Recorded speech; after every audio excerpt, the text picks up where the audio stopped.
Good morning, everybody, and welcome back to another Drinking Wine at 9. Why? Because it's 9 o'clock and we be drinking. Why not? My name is Mats, and just in time for Valentine's Day, I have a returning guest at the table with me. His name is Randy Freeland, and he works with Breakthrough on the Moet Hennessy division. Super great wine taster, seller extraordinaire.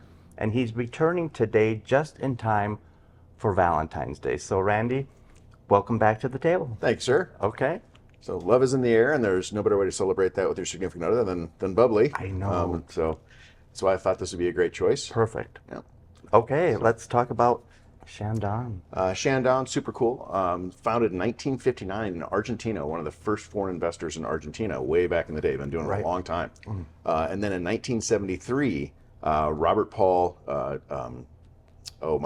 de Vogue. I keep thinking En Vogue. That's not right. De Vogue. He was the president of Moet at the time, and he thought it'd be great to start producing California sparkling wine in a Champenois method. So they brought a lot of the methods from Champagne to California. Right. And turns out he was right. And just to make a quick note to our viewers out there, Randy pronounced Moet with a hard T after Claude Moet because he was Dutch. Yep. And no way you'll say Moet. Right. Yeah. No, I like that. Yeah. So tell us about the first Chandon, the Brut. So the Brut, what we're drinking right now, this is 63% Chardonnay. It is 31% Pinot Noir, and then 2% Pinot Meunier. So real traditional, Champagne varietals. Made method Champenois. Okay. So made method traditional because we're in California. Right. Sorry. Right. But made by a really talented French winemaker. She actually was born in Champagne. She has Champagne literally running through her blood. Is that Pauline? Yep, okay. Pauline Lotte. Yeah. We love her. Yep. She's amazing. This is her 9th vintage there now. Okay. 10 years as assistant winemaker. So she's been there a long time. And there are a lot of females involved with the Chandon sparkling producing series because they're so talented and they're so involved in the process. And genetically, women are better tasters than guys. I mean, that's just a fact of genetics. Okay. We'll go with that. We'll go with that. So this is nice and dry and crisp and refreshing. Always a fan favorite at the Argonaut. I'm getting a little lemon lime zest, a little kiwi, a little bit of tropical notes. Pomelo. So from Yountville, so you are on the northern edge of sparkling wine production for Napa. Yep. So it does get a little warmer, and so you get those bigger, fuller bodied, fully ripe notes. Sure. Plus you do get that little bit of the surly aging. This is 12 months on surly. So you get a little bit of that yeasty characteristic. A little brioche. Yeah, just a touch. Yeah. It's not like, it's not champagne. Right. But that's not what they're shooting for. They're shooting for California sparkling wine, which is its own animal. And a lot of people think green apple. And they're absolutely right. Oh, yeah. And today, in February, is National Potato Lovers Day. And what comes from potatoes but potato chips? So we're going to try one or two on our next bottle of Chandon because I love champagne and potato chips. Oh yeah. Well, and the funny thing is since you mentioned green apple, I mean, the French word for potato is pomme de terre, which is apple of the earth. Yep. So how appropriate. So next is going to be our Blanc de Noir. It's beautiful. Mostly Pinot Noir. Has a little bit of Meunier in it. It's heavier. It's big. It is a big sparkling wine. Yeah. With potato chip. So good. And you get some of those red fruit notes in there, but obviously it's a white wine. Right. So hence the Blanc de Noir, white from black. Just a big full-bodied. I think the brioche comes through on this a little more. I do think that you get those bready characteristics in this a little more. A little pie crust. Yep. A little. Yeah, more pastry. It's so good. I could make a meal out of this because it has such a dynamic. I always mention fried chicken. But it's up to you what you like. Strawberries, the acidity and the balance of the strawberries really works with champagne. Too many people make the mistake of pairing champagne with chocolate. Oh, no, don't do it. Don't do it. It sounds great.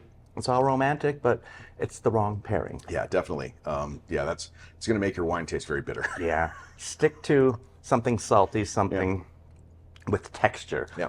Whether it's oysters, potato chips, fried chicken, chicken tetrazzini.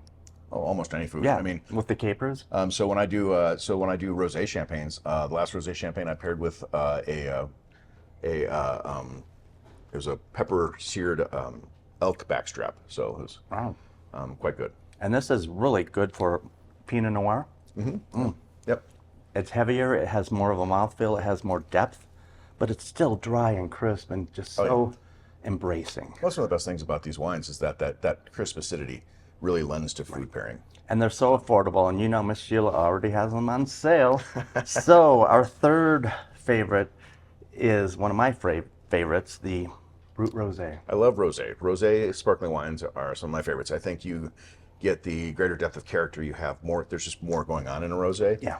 And I love to explore the nuances when I'm drinking them. Right. And there's more food pairing possibilities as well. You get strawberry, you get rhubarb, you get pomegranate, but you still get that dryness and that balance when it comes to this gorgeous color, Valentine's Day. Well, it's funny because you mentioned the dryness. People always Americans see pink wine and think, oh, it must be sweet. No, it's only 10 grams per liter residual sugar. It is a dry wine. Right. It is a Brut Rosé. And it's just so refreshing, so affordable. Even if you're thinking about the big game, you can buy one of these and pop it open for victory, whomever decides. Yeah, I don't have a green sparkling wine. This would have to be more for a certain red team. Oh, sorry. But bump. We won't go there because this is too tasty to be controversial. Yes. It really is. And it's just so pleasing to the palate. Yeah, so the funny thing is this actually has more Chardonnay in it than the Brut. Wow. So this has 2% more Chardonnay and has 2% more Pinot Meunier in it as well. Sure. So 12% of it's vinified as red wine, which is how they make the pink. Right. And it's just gorgeous. Yep. It really is. It's so versatile, which brings us to the most unique bottle of bubbles in our lineup. Yep. So this is the demi-sec. Okay. So whilst I still would not pair this with chocolate, we can go for some slightly sweeter pairings. Maybe a little pecan kringle. Yep, perfect. Perfect. I also think of lighter summery desserts, fresh fruit tarts and berries and cream. Yep, berries and cream, perfect. Things like that, which sounds perfect for Valentine's Day. Berries and cream and a glass of bubbly. Yeah, you just don't want to overthink it. Yeah. When you have wines like this, sparkling, that just jump out of the bottle, you want to not overthink it. Yep. Simple is better, and something tasty like this is just going to make everybody at your party, everybody whom you're celebrating with, just sit back and relax and smile. Ultimately, just have a good for time. fun. Right. I mean, that's the point. Right. It should elevate everything. It should elevate your mood. It should elevate your meal.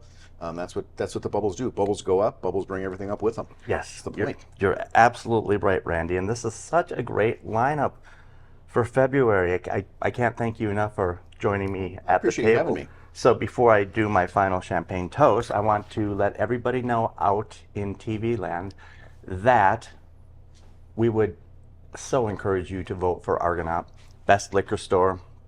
Go to the QR code, scan it, go to Foods, Goods, Services, pick liquor store section and vote Argonaut because we so value your support and your patronage, and we as a liquor store want to continue that dynamic for all of our patrons because you guys mean a lot. Randy, thank you. Thank you much. Happy Valentine's Happy Day. Valentine's Day. And may all of your pains be champagne. Perfect. Cheers. Cheers.